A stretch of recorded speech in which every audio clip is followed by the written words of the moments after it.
Merci Bilal, merci aux organisateurs.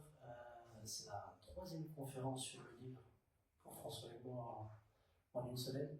Donc je vais essayer de trouver des trucs à dire sur la couverture.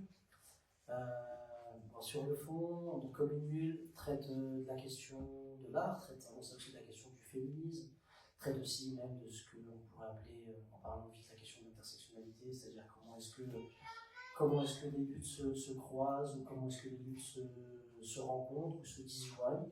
Bon, et la conclusion de François, c'est aussi de dire que si certaines luttes ne se croisent pas, c'est pas si grave. Avis que je partage. Je partage tous les avis, comme ça je le dis tout de suite. Simplement, on va parler d'abord du féminisme, puisque ça occupe une bonne partie du livre. Je reviens sur la question que je t'ai déjà posée la semaine dernière, mais peut-être rappeler brièvement la genèse du livre, et puis aussi, qu'est-ce que tu entends par le fait de dire que le capitalisme et le féminisme, ou plutôt l'anticapitalisme et le féminisme, ne se recoupent pas nécessairement? D'abord, je pense que si je me permets d'aller dans cette réflexion qui est pointue, c'est moins d'ailleurs pour le sujet lui-même que pour ce que ça induit comme mode de réflexion politique. Parce que je vois parfois au travail, dans les gens que la politique intéresse et qui essaient d'y réfléchir, ce que je trouve un très bon réflexe en général dans la vie, de penser politiquement les choses, je vois parfois s'emparer d'eux ce que j'appellerais le démon du systémisme, ou une sorte de compréhension un peu hardcore ou excessive de la nécessité d'être systématique, de faire système dans sa pensée, qui fait qu'on veut absolument, par une espèce de volontarisme, faire coller tout avec tout. Or, tout ne colle pas complètement avec tout. Donc je pense qu'il y a déjà un pli, je dirais, c'est un pli intellectuel qui est peut-être lié à ce que j'appelle les politimans, c'est-à-dire les gens qui sont très, très centralisés par la politique, et dont le jeu préféré, qui est un jeu pour moi un peu idéaliste et un peu abstrait, c'est d'édifier des systèmes parfaits de pensée, qui seraient un peu prêts à l'usage des fois qu'on prendrait le pouvoir. Il faut qu'on prévoie, c'est comme si on se projetait tout de suite dans le moment où on sera au pouvoir, et donc il ne faut pas faire système, et donc il faut qu'on soit absolument cohérent, il faut qu'on mette en cohérence à peu près tous nos axiomes politiques. Et donc pour peu que j'ai l'antiracisme comme axiome, comme boussole directrice de mon militantisme ou de ma conviction politique, si j'ai aussi l'anticapitalisme, je vais faire beaucoup d'efforts théoriques pour essayer de faire coller les deux. Vraiment, je le ramène d'abord à ça, parce que je crois que c'est d'abord comme ça que ça se passe. C'est une espèce de cerveau qui a affaire avec lui-même et qui se pique. Je connais bien ce cerveau-là parce que j'ai longtemps ce cerveau-là, donc comme d'habitude, je suis toujours prompt à reprocher aux autres des choses dont j'ai été traversé. Enfin, en tout cas, je pense que je suis en capacité de les analyser dans la mesure où moi-même je n'en suis pas innocent. Et je vois très très bien ce que c'est que ce mode d'esprit que moi j'ai eu plutôt dans ma vingtaine, peut-être dans mes années les plus théoristes. J'étais très théorique, beaucoup trop d'ailleurs, rétrospectivement. J'ai un peu guéri de lui. Donc je vois bien comment ça marche. Je suis antiraciste, je suis anticapitaliste, il faut absolument que j'ajuste les deux. Je les mets pratiquement en adéquation, comme on mettrait deux systèmes informatiques en adéquation pour les faire fonctionner ensemble. Et c'est très intéressant. C'est très intéressant de voir quels sont les points de jonction, les points de convergence, là où le capitalisme a besoin du racisme, là où le capitalisme même produit du racisme par structure, là où peut-être le racisme et le capitalisme font cause commune dans la mesure où ils ont des intérêts communs, et des affects communs peut-être aussi, donc c'est très très bien, mais je pense qu'il est tout à fait vital et salutaire qu'on sache aussi penser contre ça, et dire, mais en fait, ça fait des points de disjonction, il y a un moment où ces deux causes ne se rabattent pas l'une sur l'autre. Le capitalisme, ce n'est pas exactement le patriarcat, il y a peut-être un patriarcat pré-capitaliste et peut-être post-capitaliste, je veux dire, essayons toujours de faire une espèce de fiction mentale, genre voilà, nous abolissons le capitalisme, est-ce que pour autant le racisme disparaît? Évidemment pas. Enfin, je veux dire, ne serait-ce que déjà de l'anticiper, montre que l'hypothèse d'une conjonction absolue entre capitalisme et racisme est tout à fait absurde. Ça serait même, je dirais, presque une bonne nouvelle si c'était le cas. C'est peut-être aussi pour ça que parfois les militants ont envie de faire se rabattre une cause sur l'autre. Ils se disent, finalement, en résolvant un problème, on en résout 4 d'un coup. Donc c'est cool, c'est assez performant, c'est très efficient, comme diraient les libéraux. Et ben non, c'est bien que hélas, c'est plus compliqué que ça. Si demain vous abolissez le capitalisme, qui est déjà quand même pas une mince affaire, nous savons bien, il serait tout à fait étonnant que cette structuration fondamentale, qui est peut-être une structuration anthropologique, le racisme, c'est parce que ça vient loin, quoi, tu vois. Évidemment qu'elle ne disparaîtra pas avec le capitalisme. Inversement, je pense qu'il y aura des effets de domination masculine, y compris dans une société qui aura très largement aboli le capitalisme. Ce qu'on pourrait peut-être au bas mot dire, c'est de voir que le capitalisme produit beaucoup de situations où le patriarcat peut s'exercer en toute latitude. Par exemple, des situations d'inégalité hiérarchique. Comme c'est à la base de notre dispositif capitaliste qui est des employeurs et des employés, des gens qui possèdent des moyens de production, des gens qui ne possèdent rien, des gens qui sont des actionnaires et d'autres qui ne sont que des salariés et qui n'ont que leur force de travail. Évidemment, ça multiplie les situations de subordination. Et on sait bien que du coup, ces situations de subordination sont des aubaines pour que s'exerce, par exemple, la domination masculine ou la domination raciale. Pour le dire plus concrètement, mais je pense que tout le monde a compris, si je suis un patron et que j'ai une employée et que j'ai pouvoir sur elle de vie et de mort sociale, en tout cas de pouvoir la licencier ou non, en tout cas j'ai entre mes mains son destin social, en tout cas ponctuel, il est évident que ça va me mettre en position d'ascendance et de position de force pour exercer la domination masculine.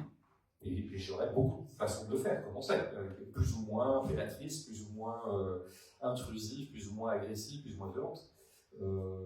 Voilà, donc je comprends tout ce qui fait qu'on essaie de se faciliter la tâche en posant des signes égaux entre toutes ces oppressions et tous ces modes d'oppression, mais il est évident qu'il est impossible de les rabattre toutes les unes sur les autres. Et j'ajoute en général une petite chose tranquille, c'est c'est pas grave, et même je dirais presque c'est tant mieux.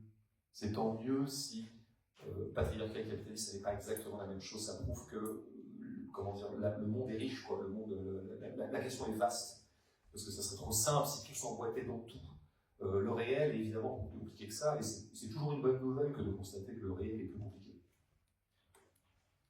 Ce que tu dis aussi, c'est qu'il y a un caractère un peu pénible, ça m'intéresse, un caractère pénible du fait d'insister sur cette fameuse convergence des luttes. Donc, ça peut peut-être dire de quelle façon est-ce que tu as pu être confronté à ça. Et puis, ce que tu rappelles, c'est aussi des éléments historiques, très factuels sur la question du fait que le capitalisme a pu générer du progrès, aussi paradoxal que ça puisse être, que le capitalisme peut aussi parfois s'accommoder de la différence raciale entre les individus, à partir du moment où ils sont sous son socle.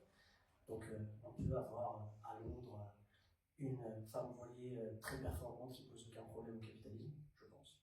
Donc, je pense que c'est ça que tu essaies de dire. Mais comme je t'ai dit, tu essaies de dire certaines choses et je t'aide à le dire. Merci d'être là. C'est pour ça que je fais les conférences avec toi maintenant, parce que j'ai besoin d'un soutien. C'est ça. Et c'est gratuit.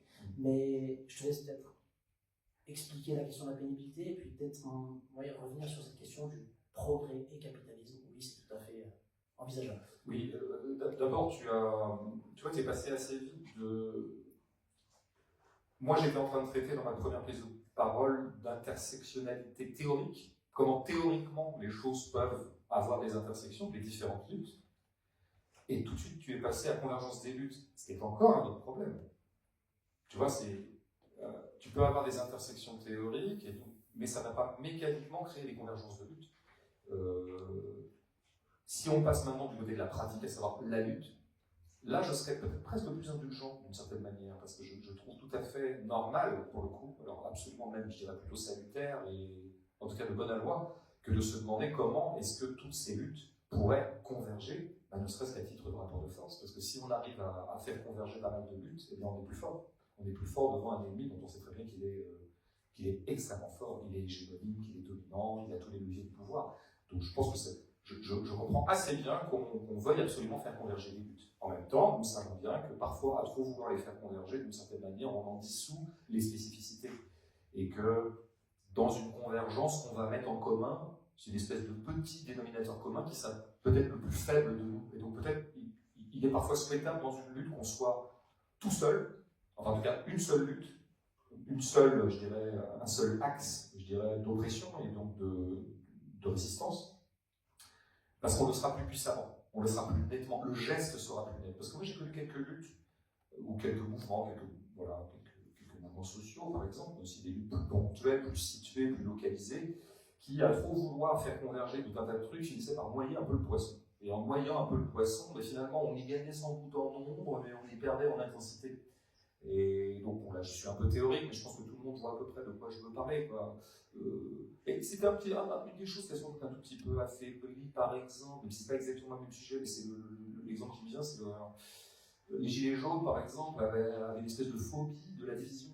Il fallait surtout pas se diviser, quoi. Donc il fallait s'asseoir sur ce qui nous était commun, sur ce qui était commun à tous les insurgés qui eux-mêmes s'auto-nommaient Gilets jaunes. Et finalement, ça faisait qu'on se recentrait sur de plus en plus de petites choses, quoi, tu vois, enfin petites choses. Et donc du coup, il y avait une espèce de consensus autour notamment de cette revendication du fameux RIC, qui était une revendication que je trouve tout à fait saine, incomplète mais tout à fait intéressante, hein, je l'ai souvent dit, mais qui était un peu, tu vois, on est petit dénominateur commun, donc qu'est-ce qu'on va dire? On va en arriver finalement aux luttes institutionnelles. Et le RIC, c'était un peu ça, finalement, c'était une revendication institutionnelle, et pas exactement stricto sensu une revendication sociale. Et souvent d'ailleurs, j'ai remarqué qu'à chaque fois qu'on veut faire consensus dans une lutte, on va plutôt parler des institutions, comme une espèce de revendication sur le fonctionnement même de la démocratie, ce qui serait une revendication qu'on pourrait appeler formelle. Et on va un petit peu mettre sous le tapis les contenus, le fond, parce que le fond, c'est vrai que ça va nous diviser. Donc je pense que cette phobie de la division, je peux la comprendre, parce qu'encore une fois, c'est à titre d'efficacité, mais il ne faudrait pas non plus en tirer le fait que, intellectuellement, encore une fois, tout ça aille avec tout ça. Après, sur le deuxième aspect, tout aille dans tout. Le deuxième aspect, c'est oui, effectivement, mais là, il y aurait un livre blanc du capitalisme à écrire. Moi, non, c'est pas moi qui vais l'écrire, hein, parce que je pense que pas mal d'autres gens se chargent de le faire, qui ne sont pas exactement du même port que moi.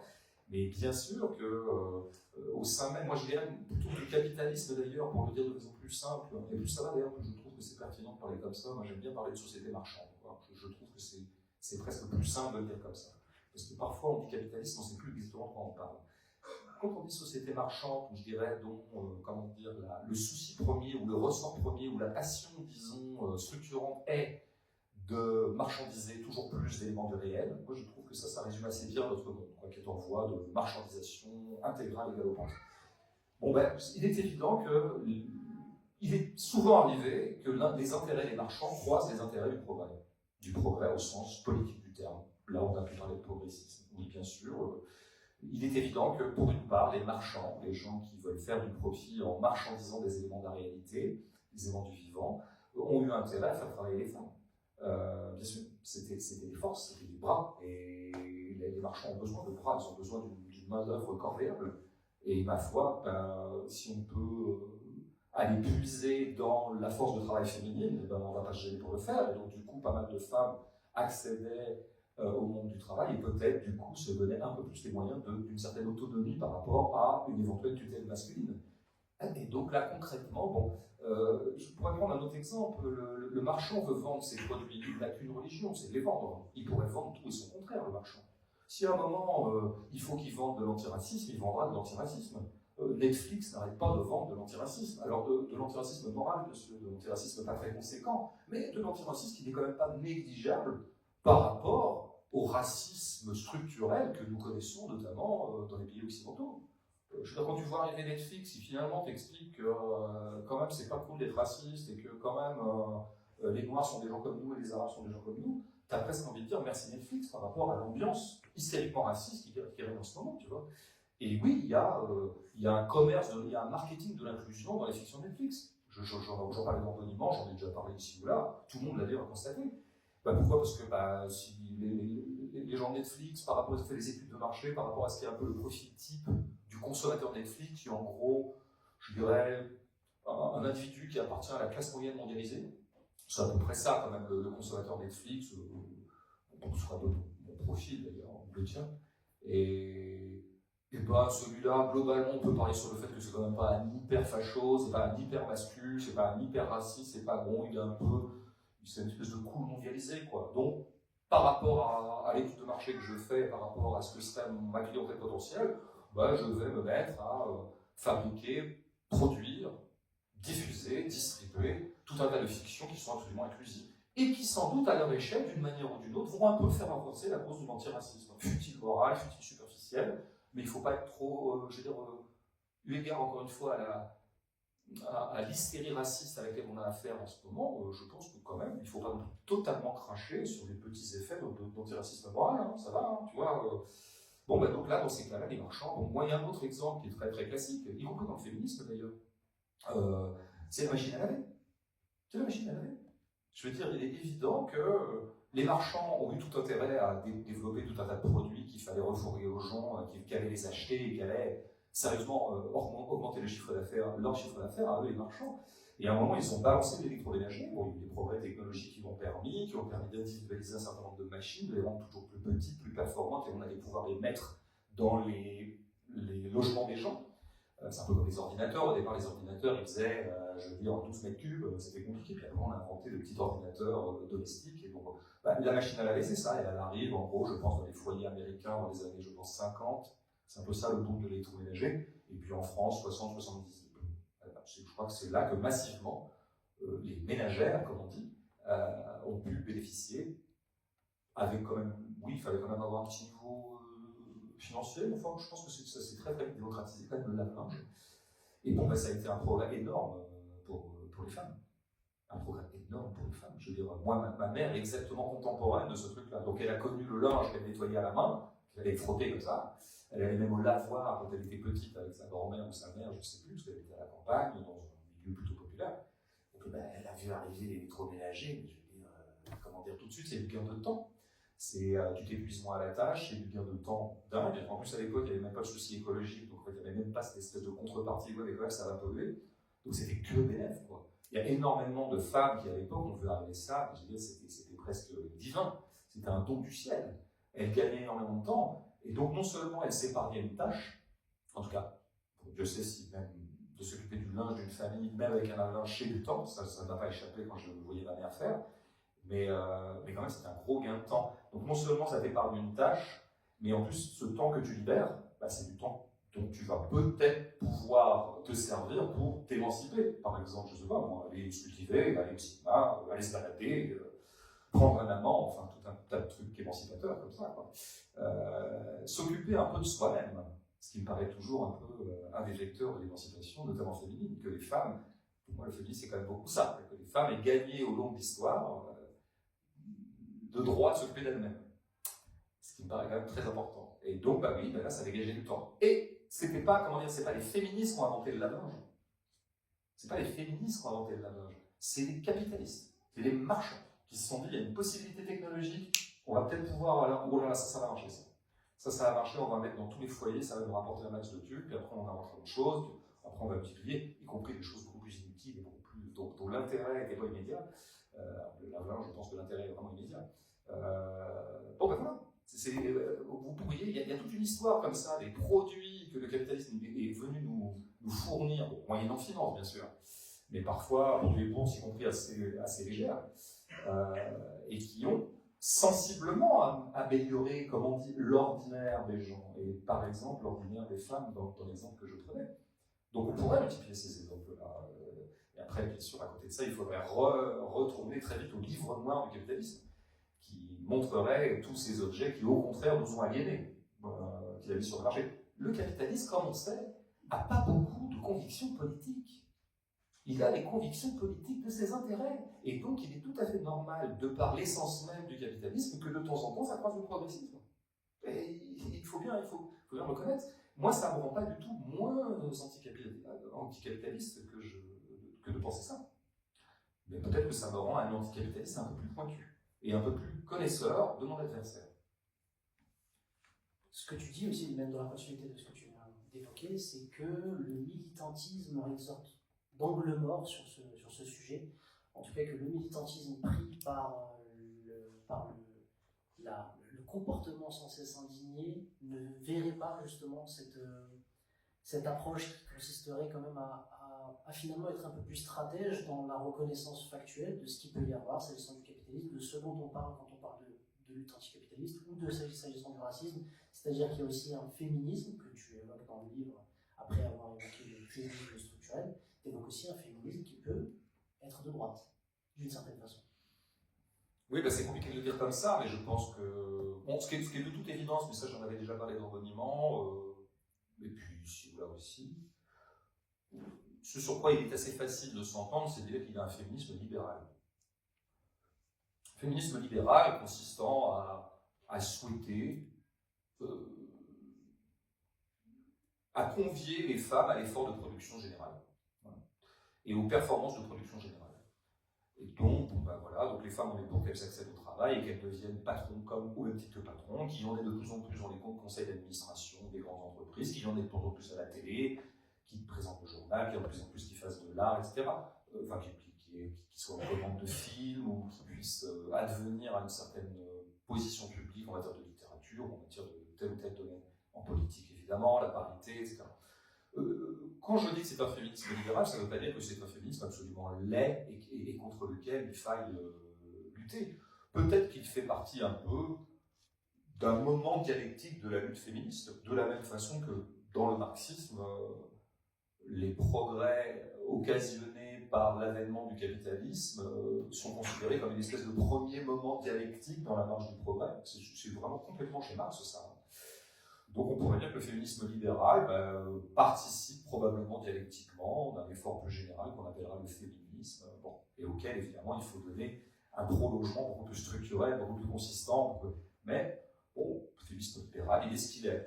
Je précise ça parce que pour moi, c'est pas non plus une abomination que de dire que, je dirais simplement, ça n'est jamais qu'un féminisme libéral. Où ça devient intéressant pour nous, c'est que donc, ce féminisme-là que je viens de décrire, à savoir, c'est super qu'il y ait des femmes patronnes, c'est super que les femmes puissent bosser, en gros, on pourrait dire dans des termes un peu cyniques, et là pour le coup un peu moins positifs, à savoir que finalement, elles aillent participer au désastre au même titre que les hommes, elles deviennent des leviers ou des agents de la catastrophe écologique au même titre que les hommes, puisqu'elles deviennent aussi productives que les hommes. Elles vont pouvoir accéder à des postes politiques, à des hautes fonctions politiques, donc elles vont pouvoir faire les mêmes conneries ou faire preuve de la même, des mêmes réflexes oligarchiques que n'importe quels élus dans un système qui est fondamentalement oligarchique. Bon, ce féminisme libéral consiste à dire aux filles, vous aussi, vous avez le droit de participer au désastre et d'en devenir les actrices à part entière. Bon, c'est vrai que vu comme ça, c'est pas très très réjouissant, mais on pourrait dire que du point de vue individuel, il est tout à fait logique que les femmes aspirent à pouvoir accéder à n'importe quel poste, n'importe quelle position sociale, au même titre que les hommes. On ne peut que s'associer à ça, simplement on peut juste avoir une petite perplexité. La première, je viens de la dire, en gros, c'est la capacité pour les femmes de faire un boulot aussi merdeux que les hommes.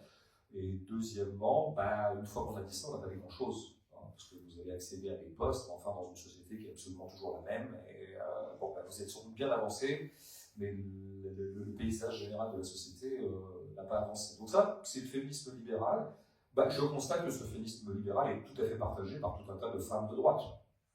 Je peux dire ça au moins, tu vois, plutôt que de tout de suite pontifier, ou en tout cas décider avec une espèce d'autorité théorique qu'il y a un féminisme de droite. Je peux constater pragmatiquement qu'il y a tout un tas de femmes de droite, ou peut-être même d'hommes de droite, qui adhèrent à ce féminisme libéral. Je prenais comme exemple d'embodiment Léa Salamé, avec son livre Les femmes puissantes. Je pourrais en prendre énormément d'exemples. Je pense que quelqu'un comme Léla Slimani est une féministe libérale. Pour prendre des gens connus, après on en connaît tous dans nos vies. Et on connaît aussi des hommes qui sont tout à fait... Moi j'entendais encore récemment un patron dire qu'il avait mis en place au sein de son conseil d'administration, à hauteur de je ne sais pas quoi, de son...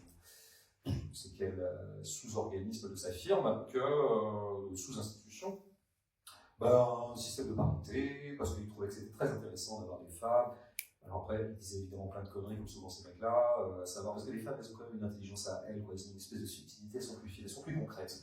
Donc plus concrètes, et donc c'est vachement bien si on les intègre au staff, on sera beaucoup plus staffé avec des femmes et on sera plus performant. Bon, et donc le type, je pense effectivement, le mec a de la merde dans le cerveau, il dit vraiment tout un tas de bêtises comme celle que je viens de synthétiser, mais au bout du compte, factuellement, ça donnera qu'objectivement, on peut supposer que dans l'organigramme de sa boîte, il y aura plus de femmes dans 5 ans, 10 ans, quoi. Bon. Et donc, c'est un homme, il est de droite, c'est un patron, il est sans surprise de droite et libéral, et il témoigne d'un certain intérêt qui passe par l'intérêt marchand, mais d'un intérêt qui, objectivement, mène à l'accès des femmes à un certain nombre de postes. Bon, si c'est ça la revendication, donc un féminisme libéral existe, que les libéraux endossent volontiers. On pourrait même dire que c'est un petit peu la pensée dominante dans les médias mainstream, par exemple. Ce féminisme libéral, il est partout. il est même de bon ton d'être féministe ou libéral. Alors oui, ils ne diront pas libéral, ils diront féministe. Parce qu'ils ignorent totalement le pan beaucoup plus radical, structurel, d'inspiration communiste du féminisme consistant. Donc moi, je dirais que la volonté féministe. Donc je prends acte du fait que tout un tas de gens de droite se disent féministes. Et bon, donc on peut au moins s'entendre là-dessus. Après, il y aurait autre chose, c'est que où je suis plus grinçant peut-être dans Comme une mule, c'est je vois qu'il y aurait, alors peut-être pas des féministes qui seraient de droite, mais dont je vois que parfois elles utilisent des méthodes, elles reconduisent des paradigmes, elles publicisent des plis de pensée ou des plis de discours qui me paraissent tout à fait autoritaires, répressifs, droitiers. Ça, c'est sûr. Et rien ne ressemble plus à une féministe qui semble concentrer tous ses efforts à mettre en prison des prédateurs qu'un mec d'extrême droite qui semble concentrer tous ses efforts à mettre en prison les pédophiles. Sachant qu'il me paraît assez sain de mettre en prison les prédateurs, et c'est plutôt un type anticarcéral qui vous le dit, mais parce que je suis un anticarcéral raisonnable, peut-être trop raisonnable, mais raisonnable quand même. C'est les mêmes gestes, quoi. C'est les mêmes gestes, c'est les mêmes mots. Alors, je ne suis pas du tout en train de dire que les féministes qui font ça sont des fascistes, mais je prends acte du fait que si c'est ça, l'acte militant par excellence, à savoir traquer les prédateurs, les livrer à la police, laquelle police les livrera à la justice, laquelle justice les livrera au bâton, ce sont des gestes qui, objectivement, bon, j'en veux pour preuve le fait que dans tout un tas de pays qui sont dirigés par des autoritaires, tu as des grands plans de lutte contre les féminicides, de lutte contre les violences conjugales, qui me paraissent des luttes absolument urgentes, hein, je ne dis pas du tout le contraire, mais ce ne sont pas des luttes qui, en tant que telles, sont de gauche. Okay. Il peut arriver qu'il y ait des luttes qu'on trouve relativement saines. Moi, je suis pour qu'il n'y ait plus de féminicide. Hein. J'aimerais beaucoup que le fléau des violences conjugales soit supprimé de la planète. Et je pense qu'on est quand même un peu nombreux dans ce cas-là. Mais en tant que telle, la lutte contre les violences conjugales n'est pas en tant que telle une lutte de gauche. C'est une lutte qui ressemble beaucoup. Donc, par exemple, Giorgia Meloni a mis au point un programme contre les violences conjugales. En Espagne, quand l'Espagne est considérée comme un pays à l'avant-garde du combat contre les violences conjugales en général, lesquelles parfois débouchent sur les féminicides. L'Espagne a été à l'avant-garde de ça il y a une vingtaine d'années, parce que c'était suite à un fait divers, etc., que j'évoque très rapidement dans le Comme une mule. Il y a eu un fait divers particulièrement marquant, qui a, comme souvent les faits divers, comme il arrive que des prises de conscience aient lieu, savoir qu'elles se fixent sur un événement qui a lieu. C'est comme ça que ça marche aussi, la conscience politique. Donc il y a eu une espèce de prise de conscience un peu collective en Espagne là-dessus. On n'aurait pas parlé sur l'Espagne, d'ailleurs, pour être à l'avant-garde de ce combat-là, parce que l'Espagne, quand même, pays de structuration catholique, patriarcale, bon, on sait bien que les pays catholiques patriarcaux ne sont pas les plus avancés, par définition, en matière de féminisme et d'égalité. On aurait plus parié sur les pays, par exemple, scandinaves, d'inspiration protestante. Enfin, bon, il y a plein de choses à dire sur ces structurations fondamentales. Mais en général, les pays scandinaves ont été plutôt considérés comme à l'avant-garde sur la question de l'égalité homme-femme. Et donc on n'aurait pas parlé sur l'Espagne, mais il se trouve que ce fait divers-là et sa publicité et son côté très sensationnel et extrêmement marquant, un petit peu comme les viols de Mazan pour nous là depuis 2 mois, ont créé une prise de conscience qui a fait pression sur les pouvoirs publics, lesquels pouvoirs publics ont pris en charge vraiment la question des violences conjugales au point de mettre en place un dispositif qui fasse que les femmes victimes de violences conjugales puissent être écoutées le plus vite possible, etc. etc. Et ce n'était pas un gouvernement de gauche. Ce n'est pas un gouvernement de gauche qui faisait ça. Et encore une fois, je ne suis pas en train de dire que du coup c'est une idée de droite. Non, je suis en train de dire qu'en tant que tel, c'est pas une idée de gauche. En même temps, peut-être que ça n'intéresse personne, ce que je suis en train de dire. Peut-être que ça n'intéresse pas les gens qui sont tout simplement concernés par le fait qu'il y ait moins de violences conjugales. Et je comprendrais très très bien que ça ne les intéresse pas. Mes petites subtilités sur droite et gauche. Mais moi, je pense que c'est intéressant par rapport à des féministes qui se disent de gauche. S'il y a des féministes qui se disent de gauche et qui prétendent que leur féminisme est de gauche et que je vois avoir pour principale activité cette espèce de débouché judiciaire-carcéral, je leur dis, mais où êtes-vous de gauche là, dans cette affaire?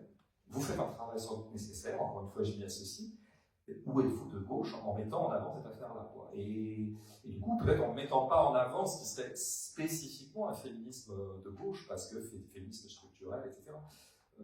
Je pense que... Alors, qu'est-ce que ça voudrait dire avoir une saisie structurelle des violences conjugales, par exemple, qui sont effectivement massives. Pour moi, la saisie structurelle des violences conjugales, c'est évidemment de faire appel à la domination masculine. Bien sûr, la violence conjugale, c'est en 98% des cas les hommes qui violent des femmes, leurs femmes. 97. Ok, on n'a pas les mêmes chiffres, on n'a pas les mêmes sources. Toi, tes sources, c'est quoi? C'est des Russes, non? C'est voilà. Respect. Respect pour les gens. Moi, c'est CNews. Chacun son truc. Et chacun ses médias. Bon, et donc, ce serait quoi une saisie structurelle de violence conjugale? Mais par-delà la simple comptabilité du fait qu'il y en a plein, c'est pas parce qu'un phénomène est massif qu'il est structurel. En tout cas, ça ne suffit pas à l'établir comme structurel de considérer qu'il est massif. Ça, c'est de la logique un peu retorse, mais quand même. En tout cas, il n'y aura de saisie structurelle de ce phénomène qu'à partir du moment où on ira au-delà du constat de sa massivité. Et donc, une fois que j'ai dit qu'il y avait 200 féminicides par an en France, je crois qu'on est à ça, 200, 300, bon, de toute façon, finalement, comme on sait, c'est déjà trop. C'est déjà un trop.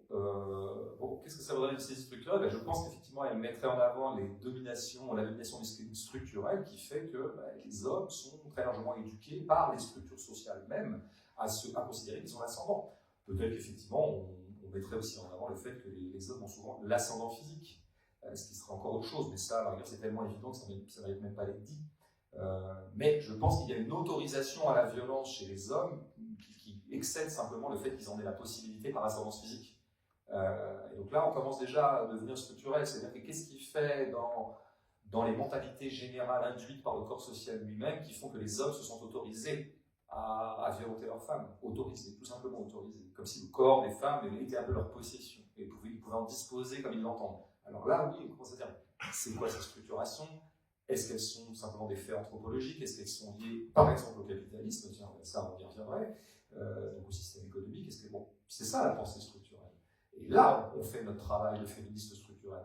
Parce que si on s'en tient à dire il y a beaucoup de féminicides, puis pour moi ça serait super qu'il n'y en ait plus, et que donc il faut vraiment que les flics maintenant soient hyper attentifs à choper les auteurs de féminicides avant même qu'ils commettent l'acte, ou en tout cas qu'ils les punissent profondément et sévèrement une fois qu'on les a pris. Ça va pas faire la blague structurelle, ça va pas faire la blague de gauche. Moi, en fait, c'est ce que je fais dans Commune Nue, dans les pages qui sont consacrées au féminisme, c'est d'essayer de rappeler ce que ce pourrait être un féminisme profondément de gauche. En fait, c'est ça que je fais. Et de m'étonner, encore une fois, de certaines pratiques que je pense d'inspiration droitière.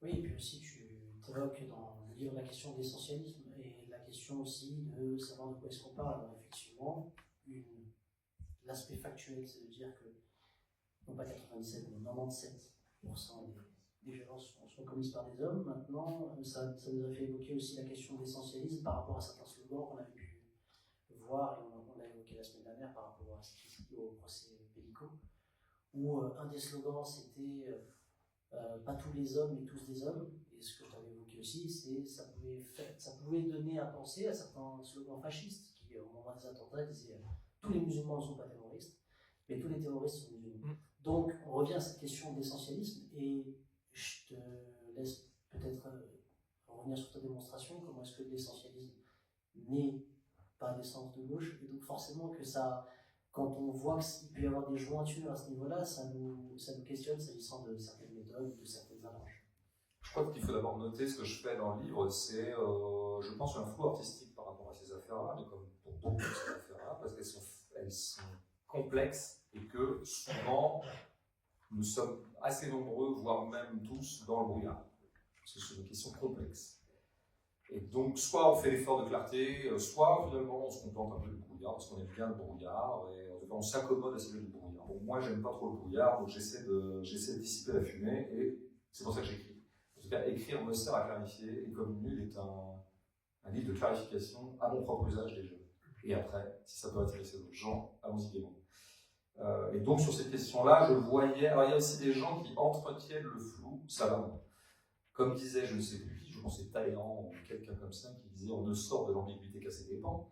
On ne sort de l'ambiguïté qu'à ses dépens. C'était une leçon un petit peu de politique, mais au sens où il faut être politique, c'est-à-dire il faut être tactique.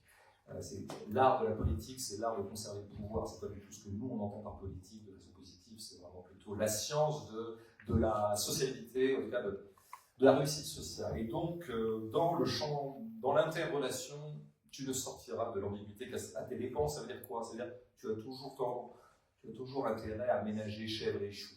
Parce qu'il ne faut pas insulter l'avenir, il ne faut pas se fâcher avec personne. Donc, je vais dire que je suis ni de gauche ni de droite, par exemple, comme ça, des fois que j'aurai besoin des gens de gauche, ça ne va pas me disqualifier, qu'un jour j'aurai besoin des gens de droite, et je n'aurais pas été disqualifié à leurs yeux, par exemple. Mais il y aurait plein d'autres exemples de surtout maintenir l'ambiguïté, parce qu'on en sortirait assez dépend. Alors, je crois que parfois, théoriquement aussi, il y a des ambiguïtés qui sont maintenues de façon un peu douteuse, un peu trouble. Et je crois, par exemple, il y a une ambiguïté, ou en tout cas une certaine langue féministe, assez minoritaire d'ailleurs, aime bien se tenir en bordure de l'essentialisme, mais sans l'assumer, mais en bordure de. Donc quand vous dites masculinité toxique, par exemple, vous vous tenez en bordure de l'essentialisme. On ne peut pas dire à coup sûr que ce soit essentialiste, puisque c'est l'ambiguïté de l'adjectif dans nos langues francophones. Est-ce que l'adjectif désigne une substance ou est-ce que l'adjectif désigne une circonstance?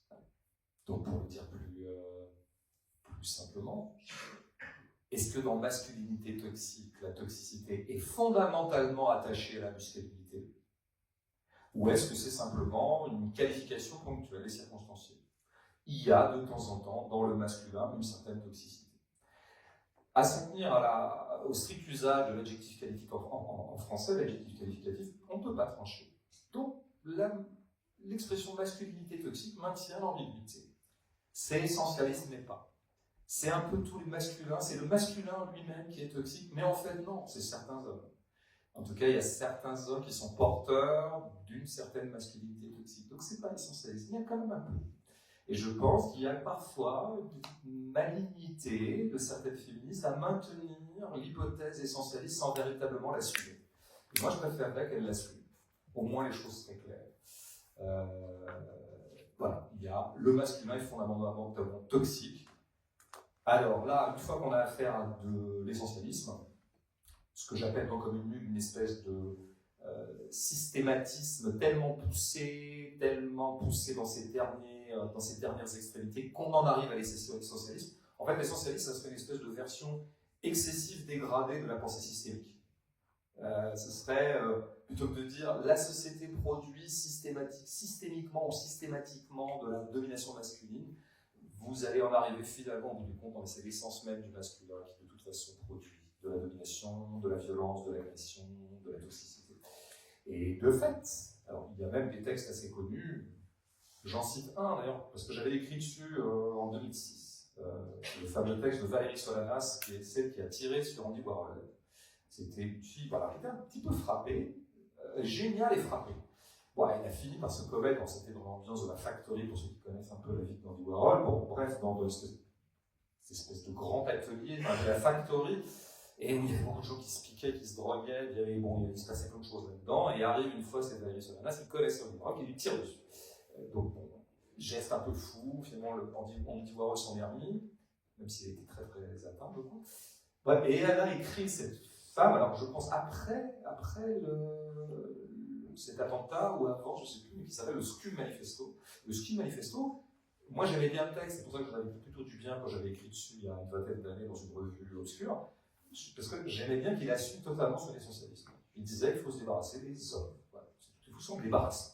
C'est un fléau, le masculin est un fléau. Allez hop, on s'en passera très bien. Et j'aimais bien, d'abord parce que j'aime bien, il y avait un côté évidemment extrêmement provocateur, presque drôle, fou ou drôle, je ne savais pas trop. C'est vraiment un texte assez génial d'ailleurs, littéralement. Et j'aimais bien que ce soit assumé, quoi. Ce qui est pénible, c'est quand c'est pas assumé. C'est pénible, c'est pas assumé. Donc il faudrait vraiment une bonne fois pour toutes qu'on décide s'il y a masculinité toxique par essence. Parce que dans ce cas-là, il faut aller avec Valérie Solanas. Enfin, je veux dire, si vraiment la toxicité est fondamentalement attachée au masculin, il faut effectivement se débarrasser du masculin. Je pense que c'est un peu l'idée de certaines féministes, très minoritaires, je pense. D'où l'idée de la déconstruction. Je l'ai pas mis. C'est un petit peu, si tu vas au bout de l'essentialisme, qui est effectivement une pensée fondamentalement anti-progressiste, hein, s'il y a des essences, ça veut dire qu'elles sont invariantes. Or, tout l'édifice théorique de la gauche, l'édifice théorico-pratique de la gauche, a toujours postulé que tout était construction, tout était construit historiquement et que donc tout pouvait être remodelé, reconfiguré, qu'on pouvait inventer à peu près tous les modes de société qu'on voulait, pour peu qu'une énergie collective y mène. Donc à partir du moment où vous posez au contraire l'essentialisme, vous considérez qu'il y a des choses qui de toute façon ne changeront jamais, il y a des choses qui sont partie prenante de la nature humaine elle ne changera pas, donc par exemple, il entre dans la nature humaine d'être cupide, s'il entre dans la nature humaine d'être cupide, n'imaginons pas une seule seconde pouvoir créer une société communiste. Bon. Et donc, le postulat de toute pensée progressiste et de toute pensée de gauche, c'est l'anti-essentialisme. Donc, quand vous avez des gens qui viennent plaquer l'essentialisme dans la question de genre, la question homme-femme, eh bien, ils sont à ce moment-là, ils se positionnent à droite. Donc, il faut que ce soit clair. Mais je pense que c'est une des raisons pour lesquelles certaines, d'ailleurs, maintiennent l'ambiguïté pour ne pas en sortir à leurs dépens. Parce que ça leur permet un peu d'être de droite sans que ça se voit. Et surtout de ne pas tirer les conséquences d'un essentialisme affiché et revendiqué, les conséquences étant alors, soit l'hypothèse Solanas, c'est-à-dire l'hypothèse un peu psychiatriquement trouble, à savoir supprimons tous les hommes, coupons tous les pénis, enfin, faisons un truc comme ça. Une mesure un peu comme ça assez radicale, soit effectivement, disons, l'hypothèse Solanas moins psychiatriquement atteinte, ou moins géniale, ce serait la déconstruction. C'est-à-dire, j'ai lu quelque part quelqu'un s'offusquait du fait que j'ai parlé de camp de rééducation à propos de hommes déconstruits, mais qu'est-ce que c'est d'autre que ça? Qu'est-ce que c'est d'autre que ça? Je veux dire, les camps de rééducation, ça m'a toujours intéressé comme hypothèse quand j'étais très à l'extrême gauche, quand j'étais jeune, énervé et punk. Ça m'intéressait beaucoup qu'on envoie tous les bourgeois dans les camps et pour les rééduquer. Ça m'intéressait. J'en mesurais bien les éventuels dommages de violence, notamment au Cambodge ou ailleurs. Mais ça m'intéressait. J'aimais bien l'idée. L'idée me passionnait quand j'avais 18 ans. Quoi. Ah oui, bien sûr. Ouais, on envoie les bourgeois à la campagne, quoi. On va les rééduquer. Eux qui souffrent un peu d'avoir une vie un peu dématérialisée, on va rematérialiser leur vie, donc on va leur faire des travaux agricoles. C'est un peu ça le calcul. On rééduque. Bon, j'en suis un peu revenu. On sait qu'en général, les camps de rééducation, personne n'en revient jamais. Et donc, sous couvert de rééduquer les gens, en fait, on les extermine. Mais je crois qu'effectivement, il y a quand même un petit fumet de camps de rééducation quand on parle d'homme déconstruit. Donc, en gros, il y a une maladie en toi, il va falloir qu'on te guérisse de ta maladie. Il va falloir qu'on te guérisse de ta toxicité fondamentale, qui est celle du masculin. Bon, donc il faut que tu te déconstruises, il faut que tu donnes des gages de déconstruction, il faut que tu sois un homme déconstruit, etc. Ça m'embête de parler comme ça, parce que je sais que c'est devenu presque un gimmick de blague de droite. Homme déconstruit, tout ça, ils sont toujours en train de ricaner, les gens de droite, est-ce que tu es déconstruit, tout bon. Et c'est pas parce que ça donne lieu à des blagues de droite de Gaspard Proust que nous, les gens de gauche, on ne doit pas aussi s'interroger sur la bizarrerie de cette affaire, homme déconstruit. Et encore une fois, ce qu'elle laisse entendre oui, quand même, une espèce de règlement de compte un peu offensif, voire même martial, avec le masculin en lui-même. Moi, je pense que si le masculin est pété de base, moi, je pense qu'il n'y a plus qu'à tirer les chèvres, parce que le masculin, c'est pas comme si on parlait, je sais pas, moi, des Hongrois du Sud. Les Hongrois du Sud, ils doivent être 200 000. Bon, si jamais on établit que le Hongrois du Sud est fondamentalement toxique, c'est pas très grave pour l'humanité, tu vois. Par contre, le masculin, comment dire, c'est la moitié. Donc là, si vraiment il était établi que par essence le masculin est toxique, je pense qu'il vaut mieux renoncer à tout projet pour savoir l'humanité. Ce que tu dis, c'est l'inverse justement de la déconstruction, à savoir que parmi les définitions que tu peux donner de ce que tu as apporté le féminisme, à savoir le fait de t'augmenter, le fait de te permettre de voir ce que tu ne voyais pas. Et un des exemples que tu as pu évoquer, c'est le fait qu'en réunion, on laisse la parole aux hommes. On laisse prééminemment la parole aux hommes, et puis on a tendance plus à les écouter. Je te laisse peut-être développer cette question de ce qui augmente, peut-être en ricochet de ce qui est déconstruit. Et puis même, de manière générale, j'aurais évoqué les travers du militantisme, peut-être, encore une fois, sur le fait que le militantisme ne nous permet de saisir en fait qu'une partie de la réalité. Et je pensais à un auteur que j'aime beaucoup, qui fait beaucoup de vulgarisation politique, c'est Usul, qui a fait une vidéo sur l'islamophobie récemment, donc vraiment parfait Usul. Je m'empresse de dire que je l'aime beaucoup, et il a fait énormément. Ça sent l'attaque. Ah non, non, non. Je m'empresse de dire que je vais non, beaucoup. non, Voilà. je vais aller doucement, non, mais il a fait énormément. Moi, quand je dis ça à ma mère, c'est que je vais la pourrir derrière. Je m'empresse de te dire vraiment que je t'aime beaucoup. Ouais. Non, mais Usul, En revanche, c'est vraiment moi. non, mais Usul, je l'aime beaucoup. Je l'aime beaucoup. Il a fait, encore une fois, même pour l'islamophobie, il a fait plus pour les musulmans que moi. Ouais. Ma mère aussi l'aime bien. Donc je me demande si elle ne préfère pas Usul à moi. Ouais. Mais si tu es juste, serait pas le vrai fils de ta mère. Ça, c'est une question. Non, par exemple. En tout cas, sur la question d'Usul, ils ont fait une vidéo récemment qui rejoint aussi la question de la morale et la question de la façon par laquelle on aborde des choses d'un point de vue militant. Et puis, s'agissant d'islamophobie, il évoque notamment le cas de Boualem Sansal. Voilà, est-ce que, par définition, n'importe qui va soutenir le fait que quelqu'un n'a rien à faire en prison au prétexte de ses idées? Et puis, en fait, ce qu'il dit aussi, c'est que de façon. On est toujours coincé, nous, à gauche, parce qu'on sait que c'est récupéré aussi par l'extrême droite, de façon à récupérer des individus qui disent exactement le discours qu'on a envie d'entendre. Puis ensuite, il prend l'exemple de Kamel Daoud, qui se retrouve dans une émission, et Kamel Daoud qui dit énormément de bien de la France, qui dit « j'aime la France », et puis Usul en vient à une conclusion qui témoigne de son point de vue de la question de l'islamophobie, en disant « mais vous voyez, si on aime bien des Kamel Daoud, c'est précisément parce qu'il dit ce qu'on a envie d'entendre. Il dit « j'aime la France, j'adore la France ». Et en fait, je trouve que c'est vrai, mais il n'y a pas que ça. C'est-à-dire qu'il y a aussi dans le discours de Kamel Daoud, parce qu'il a dit « j'aime la France », il a dit quelque chose de positif. Et face à un public, on aime bien les choses positives. Tu as vendu l'ouvrage L'amour à 85 000 exemplaires. Je pense pas que c'est seulement parce que tu t'appelles François Bégodeau. Je pense qu'il y a aussi plus des femmes parce que les lectrices sont plus, enfin les lecteurs sont plus femmes qu'hommes. Mais des gens, ouais. Et je pense qu'il y a des gens qui ont dû passer devant le livre et qui ont simplement vu quelque chose de positif, l'amour, et qui l'ont acheté. C'est pas simplement la plume, parce que sinon tu les aurais tous vendus au même nombre. Donc je pense qu'on a toujours à gagner à dire plus précisément les choses s'agissant de pourquoi est-ce qu'un discours porte ou pas. Et ensuite, le parallèle que je peux faire avec le féminisme, c'est un ouvrage intéressant qui a été notamment commenté sur une émission que je recommande aussi, que j'aime beaucoup aussi, Blast, où des féministes évoquaient justement à quel point dans la situation du couple hétérosexuel, les femmes étaient lésées. Et par exemple, elles m'augmentent, elles me documentent sur des informations que je n'aurais pas vues si je ne les avais pas écoutées. L'exemple qui était donné, c'est de dire, mais la contraception concerne les hommes et les femmes dans un couple. Pourquoi est-ce que c'est à la charge de la femme financièrement? Toujours, essentiellement.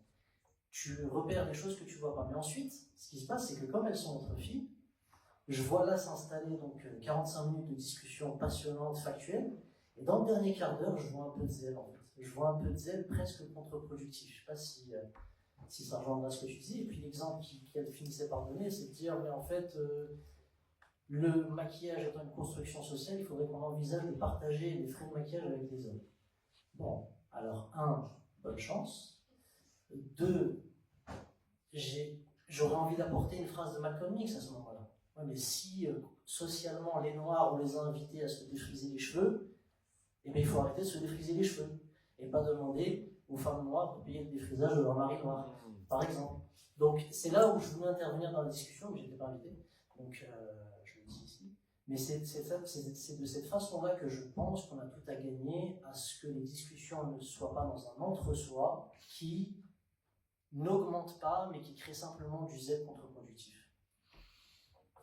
Ben écoute, c'est passionnant tout ça.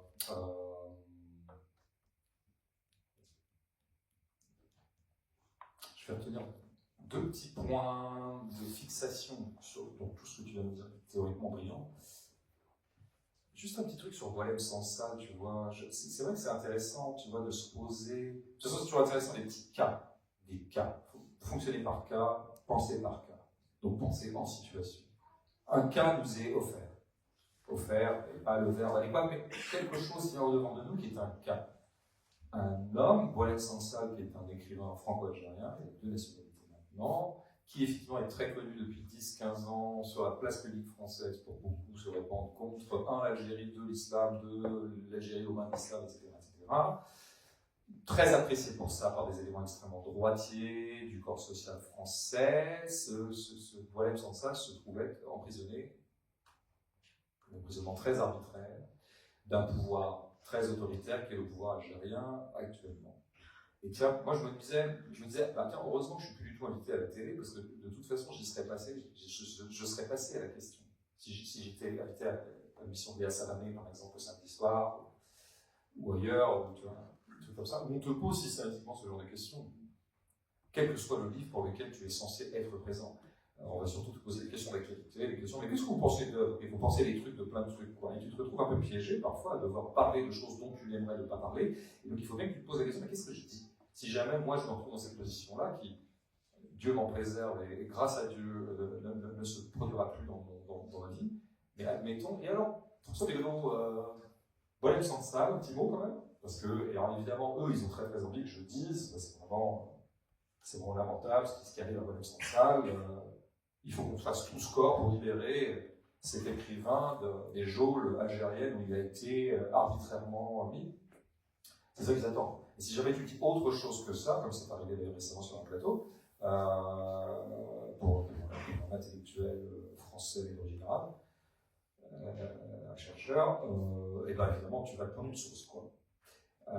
Bon, est-ce que tu as très envie de te prendre une source? De toute façon, c'est piégeux, quoi. C'est piégeux, parce que quoi que tu dis, de toute façon, tu vas être foutu. Parce que si jamais tu dis ça, ils sont tout à fait contents, mais tes copains de gauche ou tes copains antiracistes politiques vont dire, quand même, c'est tout ce que tu dois dire sur William Sansa, cette espèce de salaud de facho. Tu vas dire, bon, et qu'est-ce qu'on fait? Donc on est un peu, ça c'est vraiment piégeux, et je pense qu'en fait, il n'y a pas de solution.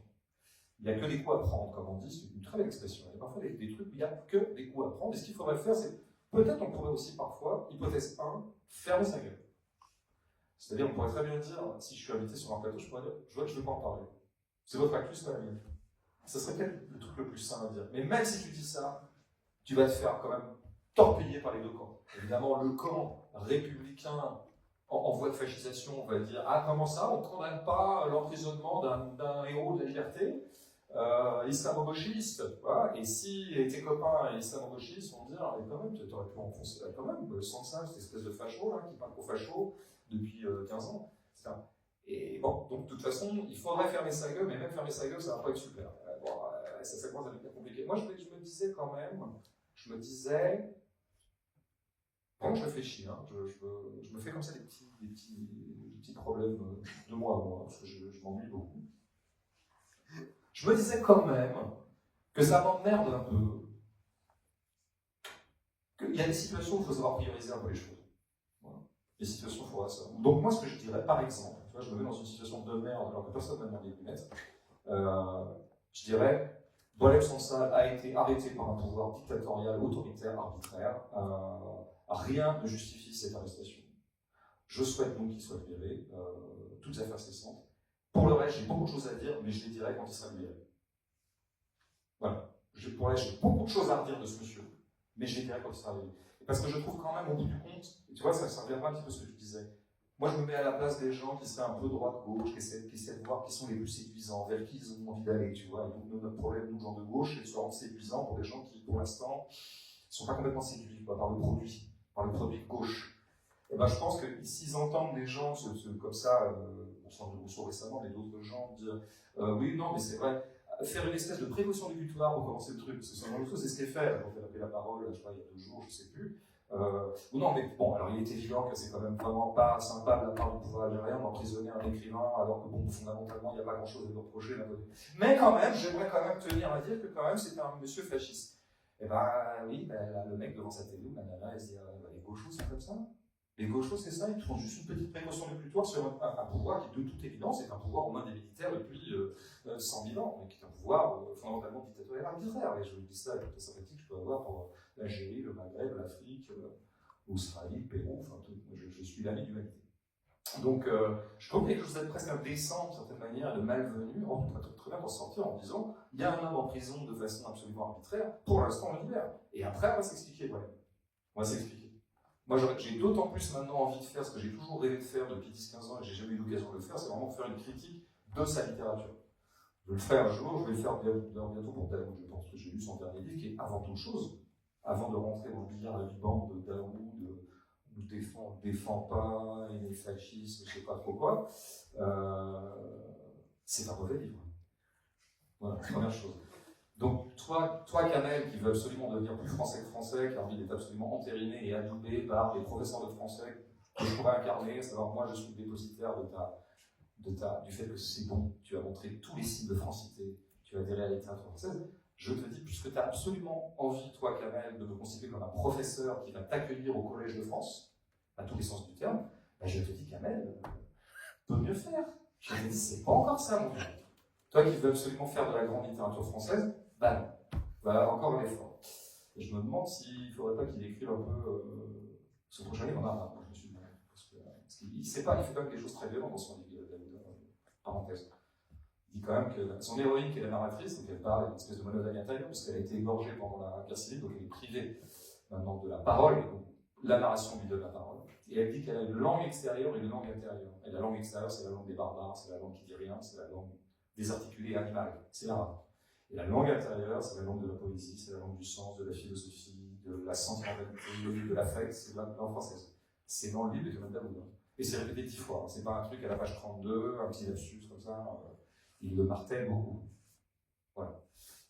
Fin de la parenthèse Daoud. Je reviens sur le maquillage, qui est un sujet qui m'intéresse beaucoup plus que William Sanson. Ben ouais, tu prends un super bon exemple.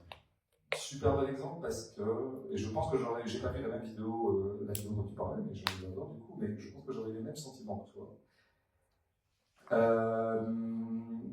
Il y a un moment, attention les filles, attention, là en l'occurrence c'est les filles qui parlent, donc je me permets d'en parler en camarade, attention les filles. Vous allez trop loin et vous êtes en train de vous tirer une balle dans le pied, vous êtes en train de retourner contre vous ce qui aurait pu être un argument de séduction. Un argument de séduction politique. À savoir, effectivement, je trouve tout à fait passionnant de parler politiquement du maquillage. Je trouve ça passionnant. Vraiment, et c'est même peut-être les questions qui m'intéressent le plus quand elles sont très concrètes, comme ça. Tout à l'heure, je parlais du lave-linge, tu vois, le maquillage. Oui, il y a une injonction au maquillage, bien sûr, on connaît bien. Et beaucoup de femmes se maquillent. Il y a plusieurs schémas. Il y a beaucoup de femmes qui se maquillent, ça les fait vraiment chier de se maquiller, et puisque les codes sociaux sont ceux-là, dans telle ou telle situation, elles se maquillent. Et c'est un poids, et c'est du temps, et c'est de l'argent, et c'est plein de choses. Et c'est des emmerdes, plein de choses. Il y en a d'autres qui te diraient non, non, mais moi je me maquille parce que j'aime bien me maquiller, voilà, je me trouve plus belle comme ça. Et là, tu peux dire, bah, du coup, c'est cool. Sauf que c'est pas cool, bien sûr, parce que quand on est un penseur social conséquent, on sait très bien que parfois on intériorise tellement les injonctions qu'on finit par penser qu'elles viennent de nous-mêmes. Et que donc le plaisir que j'ai à me maquiller, à me trouver belle, ça peut être une intériorisation d'un certain nombre de codes genrés de la société qui fait que oui, maintenant, moi je ne sortirai jamais pas maquillée. Mais ça ne vient pas de mon mari, ça ne vient pas de mon grand frère, ça ne vient pas de la société, c'est moi. Non, non, c'est moi, ça n'existe pas dans le corps social. On est toujours en interrogation. Donc c'est passionnant. Et par ailleurs, effectivement, je pense que c'est plutôt rigolo quand les féministes disent que c'est quand même des frais, et c'est des frais qui sont presque, je vais dire, qui pourraient être remboursés par la sécurité sociale, pratiquement. Tu vois, on pourrait très bien aller dessus. Et j'aime bien l'idée, mais il faut que l'idée reste morte. Il faut à aucun moment laisser croire que ça pourrait être sérieux. Alors je ne sais pas comment c'est la façon dont elles le disent dans la vidéo, est-ce que vraiment elles y croient un peu, est-ce que c'est une revendication, ou est-ce que c'est simplement un truc marrant? Parce que moi, en tant que truc marrant, je trouve ça super. Mais il faut vraiment que ce soit assumé comme marrant, parce qu'effectivement, bien sûr que les gens diront le Pékin moyen qui essaie un petit peu de se rencarder sur le féminisme, qui dit c'est quoi cette histoire en fait là, et qui voit ça, qui va dire ah, d'accord, on va pousser les frais de maquillage, maintenant on va les partager.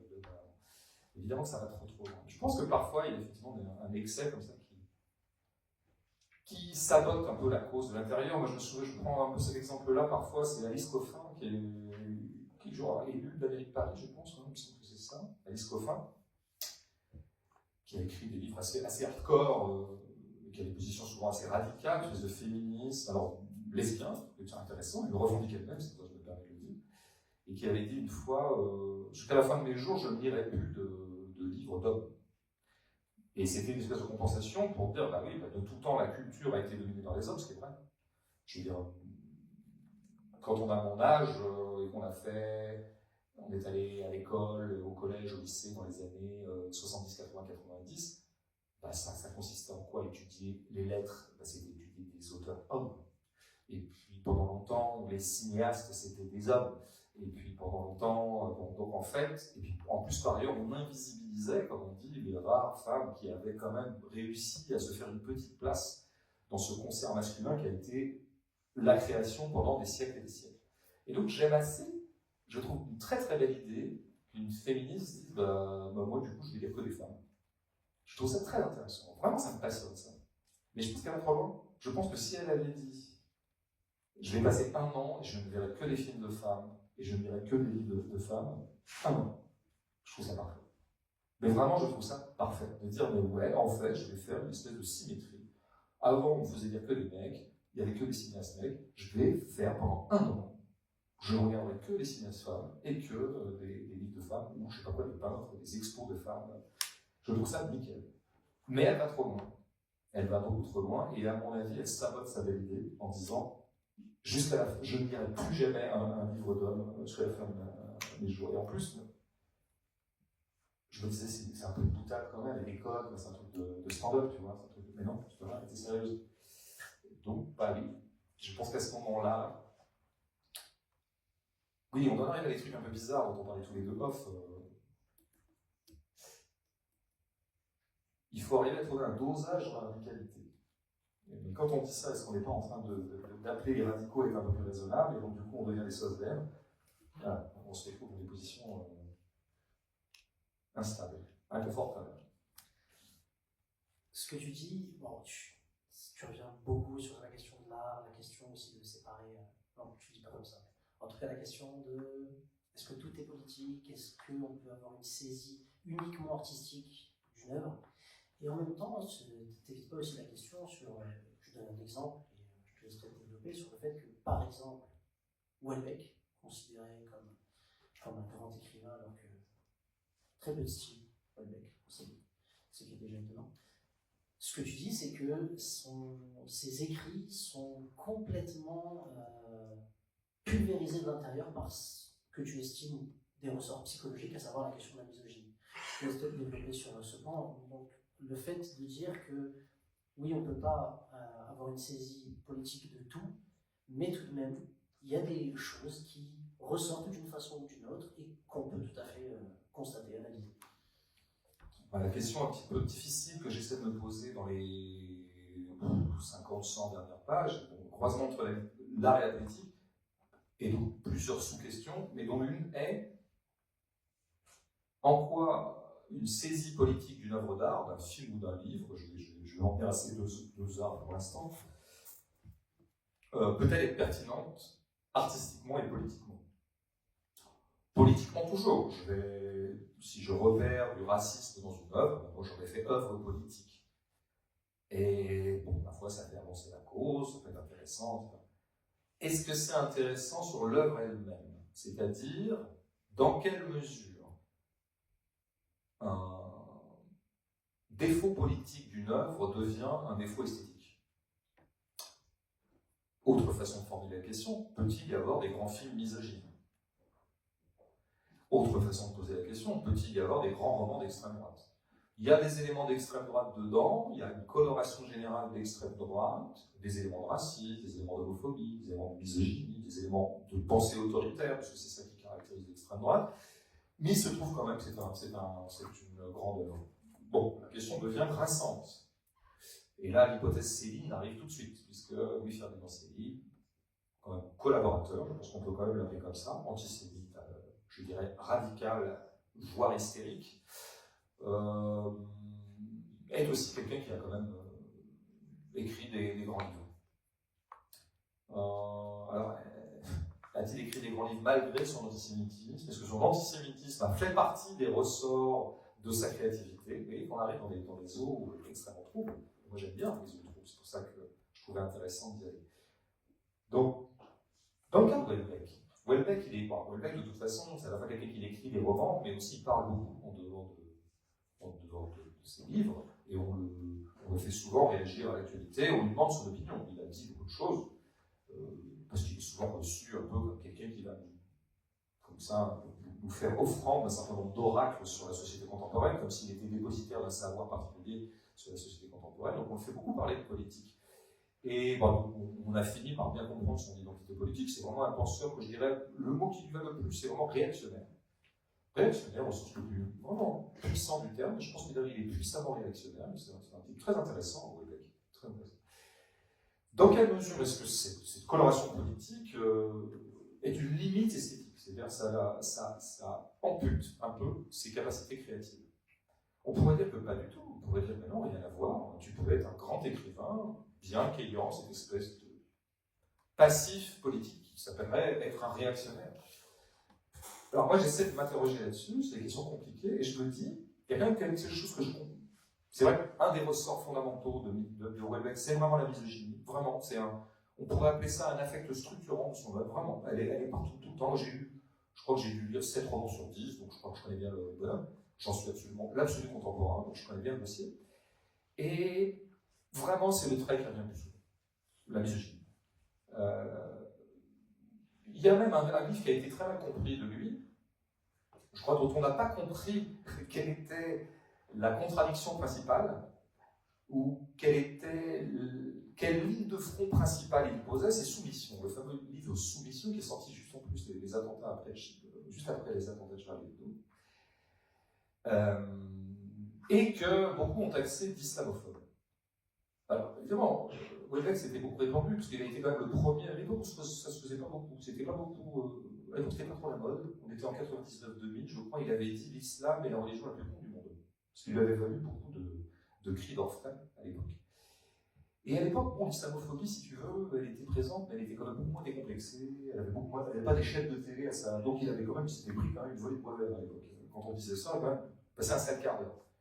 En même temps, je pense que déjà, toute une partie du corps social français avait frétillé d'entendre un intellectuel dire ça. Ça frétillait, quoi.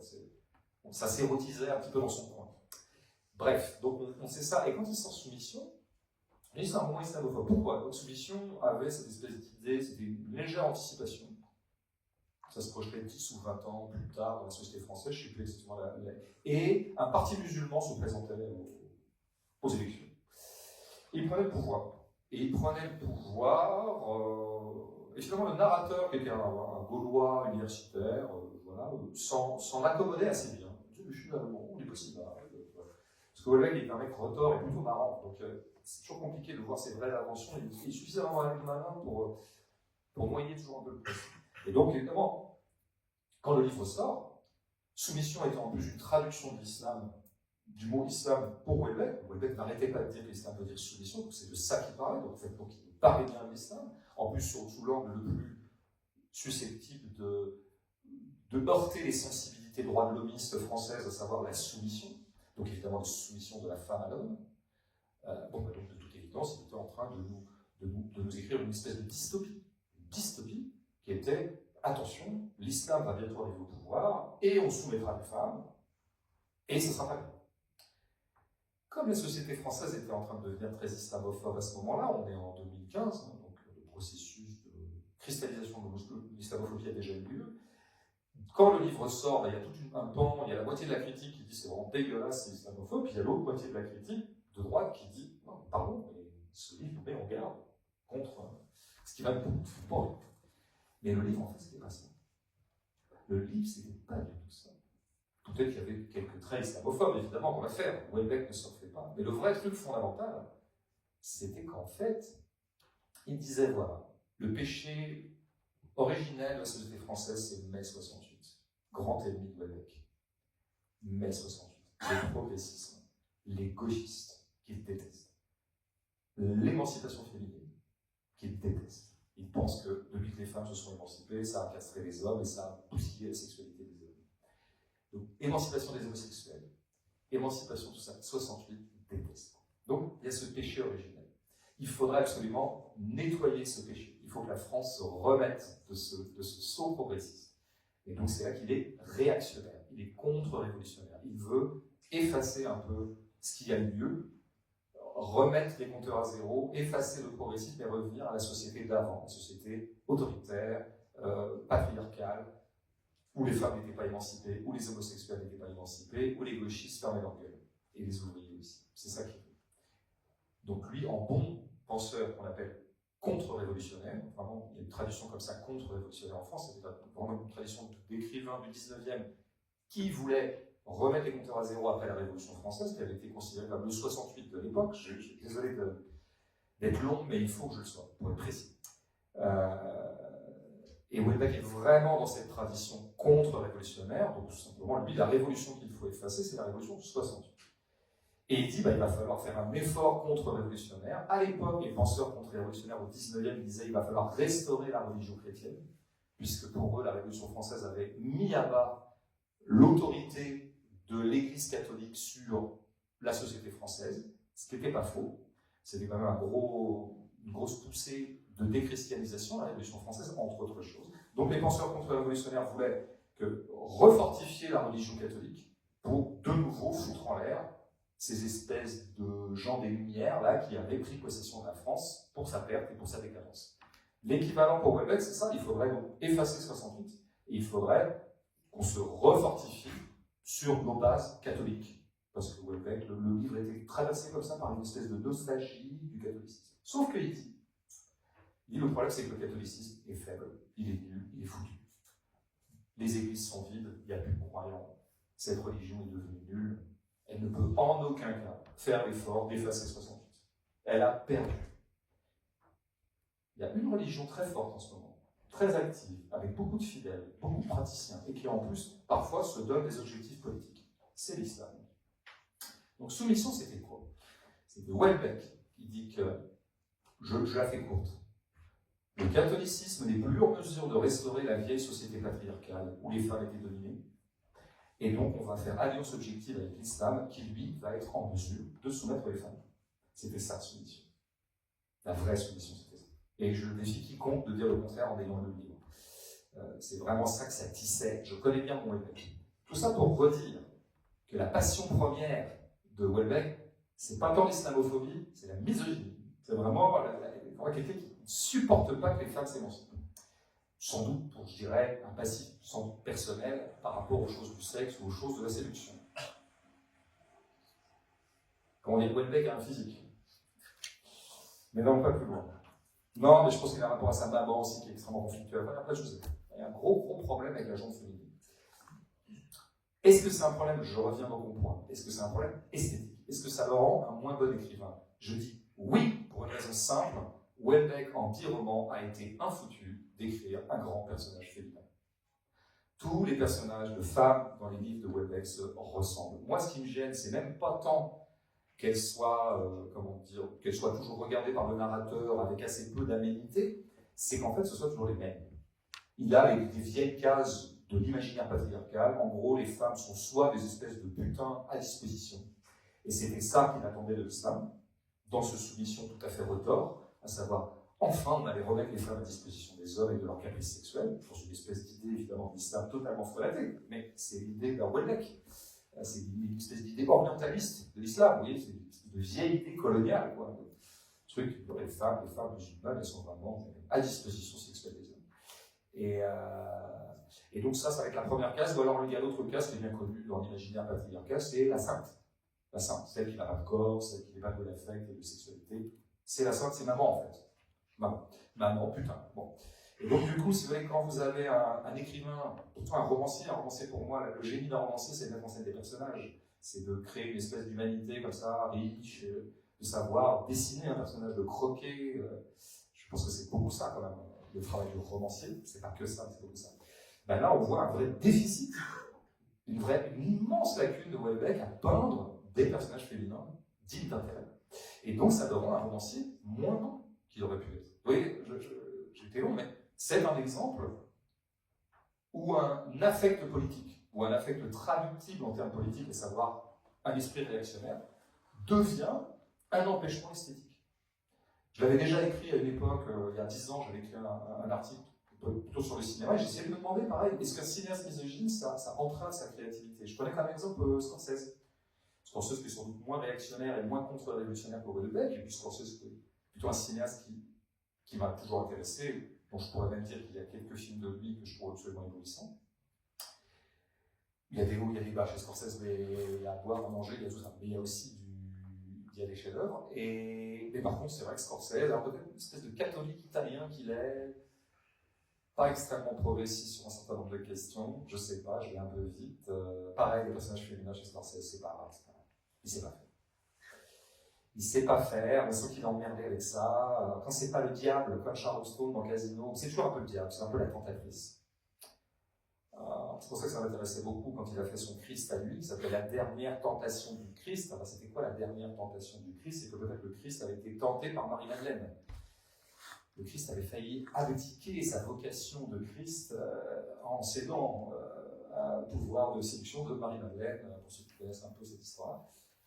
Bon voilà, donc ça c'est un peu l'imaginaire par rapport aux femmes de Scorsese. Et oui, je pense qu'à un moment, c'est une amputation esthétique. Je pense qu'il y a quand même un empêchement chez Scorsese. C'est compliqué les grands artistes quand tu te passes de la moitié de l'humanité, quoi. Et quand tu as une vision si grossière et schématique de la moitié de l'humanité. Et donc oui, c'est un vrai problème. Tu le vois, mais on le voit même dans son dernier film, pour ceux qui l'ont vu, là, que j'ai défendu, hein, que je trouve très beau, avec Leonardo DiCaprio et De Niro, de nouveau. Et on voit que le personnage fait, mais il a fait un petit effort, Marty, parce qu'il y a quand même tout qui est passé par là, donc on voit bien qu'il y a quand même des copains et des copines à lui qui ont dit Marty, tu veux pas faire un effort pour un jour quand même, qu'il y ait un personnage féminin un peu consistant. Et donc on voit qu'il fait l'effort dans le dernier, mais c'est pas encore ça. Il a quand même du mal à ne pas immédiatement la transformer enceinte. Donc oui, je pense qu'il y a un moment, vous avez des affects. C'est comme si je suis raciste et qu'à chaque fois qu'il y a un arabe qui passe dans mon roman, je ne sais dire de lui qu'il est voleur, ou alors il est fanatisé par sa religion, et il ne veut que ma mort. Comment dire, il y a un moment, ça va me limiter, vous voyez, dans le spectre de mes personnages et dans la richesse de mon bestiaire humain. C'est vraiment la réponse la plus longue de l'histoire du monde, mais c'est aussi un problème compliqué. Oui, très bon. Ça va, quel petit con tu vois. La question aussi de l'art, que tu évoques aussi beaucoup, et comme je te l'ai déjà dit, tu avais évoqué aussi la question de l'art, mais par le versant notamment de la culture, et aussi dans un contexte post-attentat en France, où il y avait une volonté des pouvoirs publics de saisir l'art. En fait, je vais aller vite, mais on demande au théâtreux de, si vous voulez des subventions pour pouvoir faire vos pièces, eh bien proposez-nous des pièces de théâtre qui pourront être jouées vite, facilement, dans les banlieues, auprès des Arabes. Donc, c'est un bon résumé. Donc, c'est pas formulé comme ça, hein, c'est oui. Toi qui résume, enfin moi. Ici, on a toutes les interprétations. Mais c'est-à-dire que les théâtreux ou les cultureux devaient redevenir finalement le versant artistique d'une certaine tendance coloniale. C'est ça qu'on vous demande.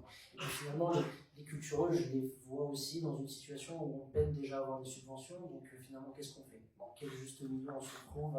Est-ce qu'on répond à la demande, on répond à la commande, ou est-ce que on reste des artistes? Tu parles de ce contexte, ça m'a aussi fait penser à ce qu'on a pu vivre même en tant que musulmans après les attentats notamment en 2015, où il y avait une saisie du Coran. Voilà, c'est-à-dire qu'il y avait une volonté de nous dire qu'il faut reprendre le Coran. Il y a déjà eu ce débat à travers les âges, hein. Est-ce que c'est un livre scientifique? Est-ce que tu as beaucoup de musulmans qui disent mais non, en fait, c'est pas un livre scientifique, ne cherchez pas dans ce livre ce qui répondrait à l'ensemble des théories scientifiques ou historiques. Il peut y avoir des éléments, mais c'est pas son sujet. Et puis, de manière contemporaine et dans le contexte des attentats, on a plutôt eu une saisie qui consistait à dire donnez-nous dans le Coran ce qui pourra justifier le vivre ensemble. Et retirez même du Coran ce qui pourra justifier ou ce qui pourrait expliquer, puisque paraît-il chez les idéalistes que ce sont les idées qui arment et les armes qui tuent, ce qui est déjà très contestable.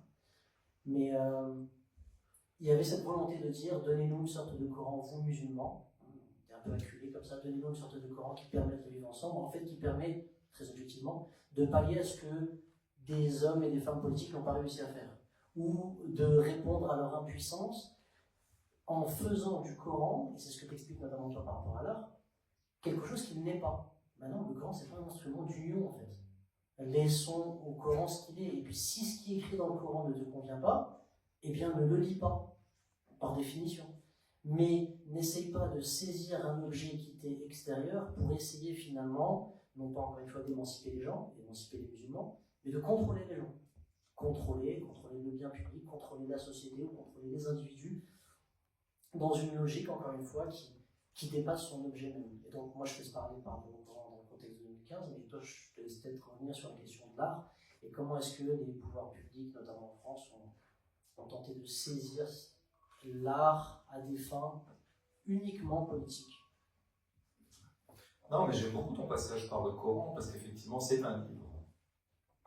Et on s'en empare en croyant, en tant que croyant, et puis on peut s'en emparer comme un livre. De la même façon que certains lisent la Bible sans être des croyants au sens strict du terme, et encore moins des pratiquants, et pour autant, ce sont des textes à disposition, donc c'est vrai dans le livre. Donc je trouve que ton analogie, ce que moi je dis de l'art et ce que toi tu dis de Coran, ça marche très bien.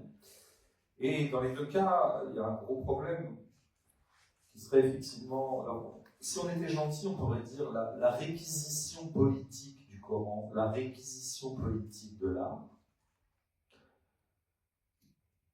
Tu viens de décrire celle qui concernait le Coran, notamment après la séquence attentat, et l'art, oui, ça se fait beaucoup chez les pouvoirs publics, ceux qui subventionnent la culture. On va demander à l'art d'être utile, et d'être utile, alors en l'occurrence politiquement, ce qu'ils vont appeler politiquement, et qui n'est en fait que moral. C'est-à-dire qu'il s'agit d'éduquer moralement les masses à travers, notamment les masses un peu égarées, donc par exemple, effectivement, les populations de banlieue, et on voit à peu près à quoi elles peuvent ressembler dans l'esprit des commanditaires culturels, des donneurs d'ordre de la culture.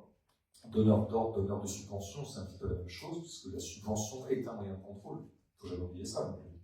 C'est pas parce que moi je trouve assez intéressant qu'on subventionne la culture, et j'en ai parfois bénéficié dans mon parcours, pour ceci ou cela, pas toujours non plus, mais quand même un peu. Donc on peut tout à fait militer pour qu'il y ait des subventions en faveur du monde de la culture, ne jamais oublier que la subvention est aussi un outil de contrôle.